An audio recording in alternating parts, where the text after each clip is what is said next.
హైదరాబాద్‌లో స్థలం కొనలేకపోతున్నామని బాధపడుతున్నారా? ధరలు తక్కువున్నప్పుడే హైదరాబాద్‌లో స్థలం కొనుక్కొని ఉంటే, ఈ పాటికి రిచ్ అయిపోదుమని అనుకుంటున్నారా? కొనలేకపోయిన వారు ఎప్పటికైనా నగర శివారుల్లో కొనుగోలు చేస్తే ఖచ్చితంగా ధనవంతులయ్యే అవకాశం ఉంది. నగర శివారుల్లో స్థలం కొంటే అక్కడ డిమాండ్ ఏముంటుందని అనుకోకండి. ఫ్యూచర్‌లో అక్కడ స్థలాలు డైమండ్స్‌లా మారిపోతున్నాయి. అయితే డిమాండ్‌కు తగ్గట్టు డైమండ్‌గా మారిపోయే ఏరియాల్లో షాద్ నగర్ ప్రధానమైంది.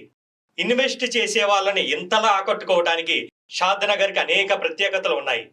ఎంతో షాన్దార్‌గా రెండో హైటెక్ సిటీగా ఎదుగుతున్న ప్రాంతం షాద్ నగర్ అని ఖచ్చితంగా చెప్పొచ్చు.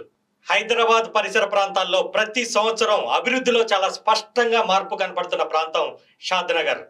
రీజనల్ రింగ్ రోడ్డుకి కేంద్రం ఆమోదం తెలపడం, రాష్ట్ర ప్రభుత్వం కూడా రీజనల్ రింగ్ రోడ్డు వరకు హెచ్ఎండిఏ లిమిట్స్ ని పెంచాలనే ప్రతిపాదన, మెట్రో ట్రైన్ షాద్ నగర్ వరకు పొడిగించి రీజనల్ రింగ్ రోడ్డుకి